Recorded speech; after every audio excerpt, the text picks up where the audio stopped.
Hello, this is Morel Benard with Lady Chatterley's Lover, the continuation of the story of Lady Chatterley's Lover. Please subscribe and please share. The last words were, there was a reading of the letter from Lord Chatterley, and it said about the place getting back to normal as soon as possible. It continues, the letter continues.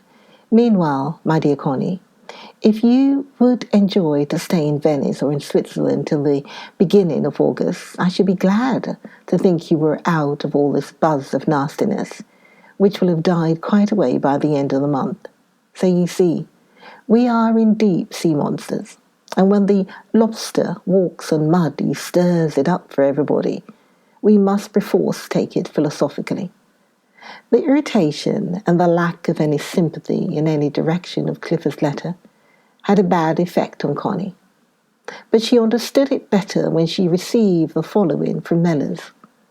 The cat is out of the bag, along with various other pussies. You have heard that my wife, Bertha, came back to my unloving arms and took up her abode in the cottage, where, to speak disrespectfully, she smelled a rat in the shape of a little bottle of cotty. Other evidence she did not find, at least for some days, when she began to howl about the burnt photograph. She noticed the glass and the backboard in the square room. Unfortunately, on the backboard, somebody had scribbled little sketches and the initials several times repeated, C.S.R.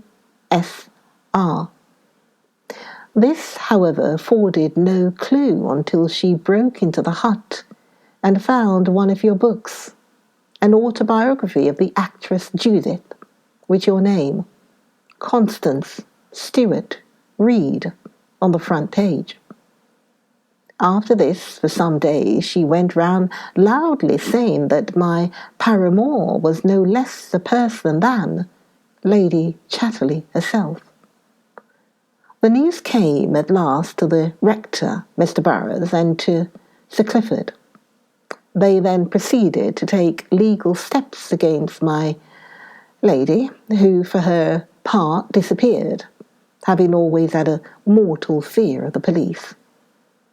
Sir Clifford asked to see me, so I went to him. He talked around things and seemed annoyed with me.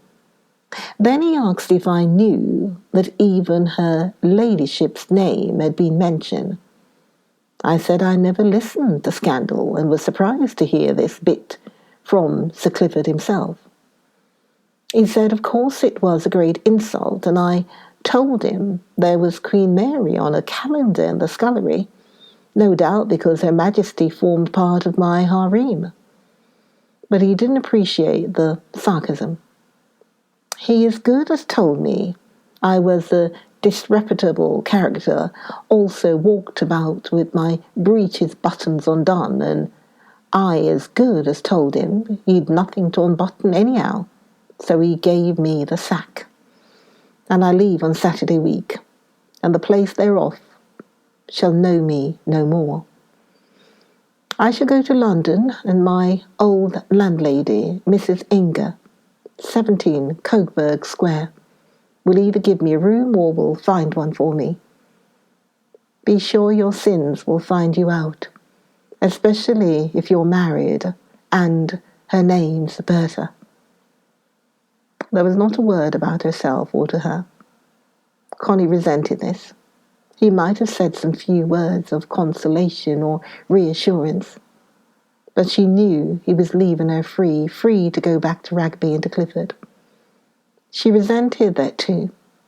He need right be so falsely chivalrous. She wished he had said to Clifford, "Yes, she is my lover and my mistress, and I am proud of it." But his courage wouldn't carry him so far. So her name was coupled with his in Teversham. It was a mess. But that would soon die down. She was angry with the complicated and confused anger that made her inert. She did not know what to do nor what to say. So she said and did nothing. She went on at Venice just the same, rowing out in the gondola with Duncan Forbes bathing, letting the days slip by. Duncan, who had been rather depressingly in love with her 10 years ago, was in love with her again. But she said to him, "I only want one thing of men, and that is that they should leave me alone." So Duncan left her alone, really quite pleased to be able to. All the same, he offered her a soft stream of a queer, inverted sort of love. He wanted to be with her. "Have you ever thought," he said to her one day, "how very little people are connected with one another? Look at Daniel. He's handsome as a son of the sun. But see how alone he looks in his handsomeness. Yet, I bet he has a wife and family and couldn't possibly go away from them." "Ask him," said Connie. Duncan did so. Daniel said he was married and had 2 children, both male, aged 7 and 9. But he betrayed no emotion over the fact. Perhaps only people who are capable of real togetherness have that look of being alone in the universe, said Connie. The others have a certain stickiness. They stick to the mass, like Giovanni. And she thought to herself, like you, Duncan. She had to make up her mind what to do. She would leave Venice on the Saturday that he was leaving Rugby, in 6 days' time. This would bring her to London on the Monday following, and she would then see him. She wrote to him to the London address, asking him to send her a letter to Hartland's Hotel and to call for her on the Monday evening at 7. Inside herself, she was curiously and complicatedly angry, and all her responses were numb. She refused to confide, even in Hilda. And Hilda, offended by her steady silence, had become rather intimate with a Dutch woman. Connie hated these rather stifling intimacies between women, intimacy into which Hilda always entered, ponderously. Sir Malcolm decided to travel with Connie, and Duncan could come on with Hilda. The old artist always did himself well. He took 2 berths on the Orient Express in spite of Connie's dislike of trains de luxe. The atmosphere of vulgar depravity there is abroad them nowadays. However, it would make the journey to Paris shorter. Sir Malcolm was always uneasy going back to his wife. It was habit carried over from the first wife. But there would be a house party for the grouse, and he wanted to be well ahead. Connie, sunburnt and handsome, sat in silence, forgetting all about the landscape. "A little dull for you going back to Rugby," said her father, noticing her glumness. "I'm not sure I shall go back to Rugby," she said, with startling abruptness, looking into his eyes with her big blue eyes. His big blue eyes took on the frightened look of a man whose social conscience is not quite clear. "You mean you'll stay on in Paris a while?" "No, I mean never go back to Rugby." He was bothered by his own little problems and sincerely hoped he was getting none of hers to shoulder. "How's that all at once?" he asked. "I'm going to have a child." It was the first time she had uttered the words to any living soul, and it seemed to mark a cleavage in her life. "How do you know?" said her father. She smiled. "How should I know? But not Clifford's child, of course. No, another man's." She rather enjoyed tormenting him. "Do I know the man?" asked Sir Malcolm. "No, you've never seen him." There was a long pause. "And what are your plans?" "I don't know, that's the point." "No patching it up with Clifford?" I suppose Clifford would take it, said Connie. He told me after last time you talked to him he wouldn't mind if I had a child so long as I went about it discreetly. Only sensible thing he could say under the circumstances. Then I suppose it'll be all right. In what way? Said Connie, looking into her father's eyes. They were big blue eyes, rather like her own, but with a certain uneasiness in them, a look sometimes of an uneasy little boy, sometimes a look of sullen selfishness, usually good-humoured and wary. You can present Clifford with an heir to all the Chatterleys, and put another baronet in Rugby. Sir Malcolm's face smiled, with a half-sensual smile. But I don't think I want to, she said. Why not? Feeling entangled with the other man? Well, if you want the truth from me, my child, it's this. The world goes on. Rugby stands and will go on standing. The world is more or less the fixed thing, and externally we have to adapt ourselves to it. Privately, in my private opinion, we can please ourselves. Emotions change. You may like one man this year and another next, but Rugby still stands. Stick by Rugby as far as Rugby sticks by you. Then please yourself. But you'll get very little out of making a break. You can make a break if you wish. You have an independent income, the only thing that never lets you down. But you won't get much out of it. Put a little baronet in Rugby. It's an amusing thing to do. And Sir Malcolm sat back and smiled again. Connie did not answer. I hope you had a real man at last, he said to her after a while, sensibly alert. I did. That's the trouble. There aren't many of them about, she said. No. My God, he mused. There aren't. Well, my dear, to look at you, he was a lucky man. Surely he wouldn't make trouble for you. Oh, no. He leaves me my own mistress entirely. Quite. A genuine man would. Sir Malcolm was pleased. Connie was his favourite daughter. He had always liked the female in her, not so much of her mother in her as in Hilda. And he had always disliked Clifford. So he was pleased and very tender with his daughter, as if the unborn child were his child. He drove with her to Hartland's Hotel and saw her installed, then went round to his club. She had refused his company for the evening. She found a letter from Mellors. I won't come round to your hotel, but I'll wait for you outside the Golden Cock in Adam Street at 7. There he stood, tall and slender, and so different in a formal suit of thin, dark cloth. He had a natural distinction, but he had not the cut-to-pattern look of her class. Yet she saw at once he could go anywhere. He had a native breeding which was really much nicer than the cut-to-pattern class thing. Ah, there you are. How well you look. Yes, but not you. She looked in his face anxiously.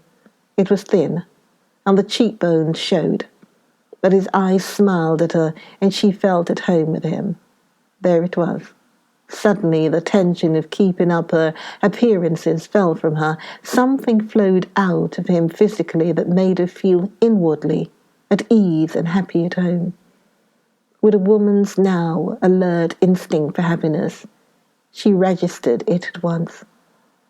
I'm happy when he's there. Not all the sunshine of Venice had given her this inward expansion and warmth. Was it horrid for you? She asked as she sat opposite him at the table. He was too thin. She saw it now. His hand lay, as she knew it, with a curious loose forgottenness of a sleeping animal. She wanted so much to take it and kiss it. but she did not quite dare. "People are always horrid," he said. "And did you mind very much?" "I minded, as I always should mind, and I knew I was a fool to mind." "Did you feel like a dog with a tin can tied to its tail?" "Clifford said you felt like that." He looked at her. It was cruel of her at that moment, for his pride had suffered bitterly. "I suppose I did," he said. She never knew the fierce bitterness with which he resented insult. There was a long pause. "And did you miss me?" she asked. "I was glad you were out of it." Again there was a pause. "But did people believe about you and me?" she asked. "No, I don't think so for a moment." "Did Clifford?" "I should say not.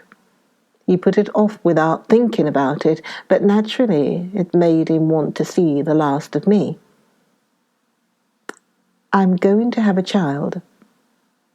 The expression died utterly out of his face, out of his whole body. He looked at her with darkened eyes, whose look she could not understand at all, like some dark flame spirit looking at her. "Say you're glad," she pleaded, groping for his hand, and she saw a certain exultance spring up in him. But it was netted down by things she could not understand. "It's the future," you said. "But aren't you glad?" she persisted. "I have such a terrible mistrust of the future.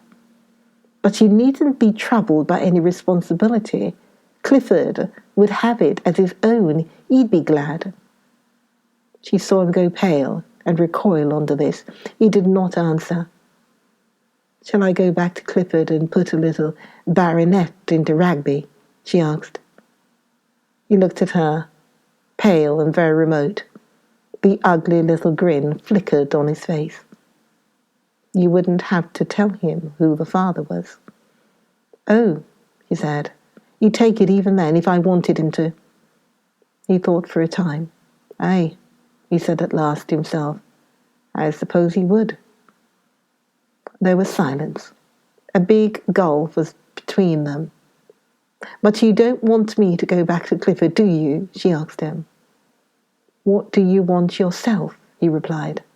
"I want to live with you," she said simply. In spite of himself, little flames ran over his belly as he heard her say it, and he dropped his head. Then he looked up at her again with those haunted eyes. "If it's worth it to you," he said, "I've got nothing." "You've got more than most men. Come, you know it," she said. "In one way, I know it." He was silent for a time, thinking. Then he resumed. "They used to say I had too much of the woman in me. But it's not that. I'm not a woman, not because I don't want to shoot birds, neither because I don't want to make money or get on. I could have got on in the army easily, but I didn't like the army. Though I could manage the men all right, they liked me, and they had a bit of a holy fear of me when I got mad. No, it was stupid, dead-handed higher authority that made the army dead, absolutely fool dead. I like men and men like me, but I can't stand the twaddling, bossy impudence of the people who run this world. That's why I can't get on. I hate the impudence of money, and I hate the impudence of class. So in the world as it is, what have I to offer a woman? But why offer anything? It's not a bargain. It's just that we love one another," she said. Nay, it's more than that. Living is moving and moving on. My life won't go down the proper gutters, it just won't. So I'm a bit of a waste ticket by myself. And I've no business to take a woman into my life unless my life does something and gets somewhere, inwardly at least, to keep up boat fresh.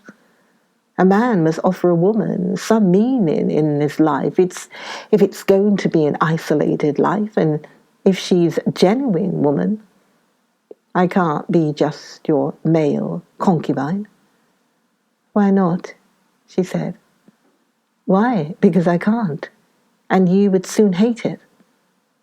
"As if you couldn't trust me," she said. The grin flickered on his face. "The money is yours. The position is yours. The decisions will lie with you. I'm not just my lady's fucker after all." "What else are you?" "You may well ask. If no doubt it's invincible, yet I'm somebody to myself at least. I can see the point of my own existence, though I can quite understand nobody else seeing it." "And will your existence have less point if you live with me?" He paused a long time before replying. "It might." She too stayed to think about it. "And what is the point of your existence?" "I tell you, it's invincible. I don't believe in the world, not in money, nor in advancement, nor in the future of our civilization. If there's got to be a future for humanity, there'll have to be a very big change from what now is. And what will the real future have to be like? God knows. I can feel something inside me, all mixed up with a lot of rage, but what it really amounts to, I don't know." "Shall I tell you?" she said, looking into his face. "Shall I tell you what you have that other men don't have, and that will make the future? Shall I tell you?" "Tell me then," he replied. "It's the courage of your own tenderness. That's what it is. Like when you put your hand on my tail and say, 'I've got a pretty tail.'" The grin came flickering on his face. "That," he said. Then he sat, thinking. "Aye," he said. "You're right. It's that really. It's that all the way through. I knew it with the men. I had to be in touch with them physically and not go back on it. I had to be boldly aware of them and a bit tender to them, even if I put them through hell. It's a question of awareness, as Buddha said. But even he fought shy of the boldly awareness and that natural physical tenderness which is the best, even between men, in a proper manly way.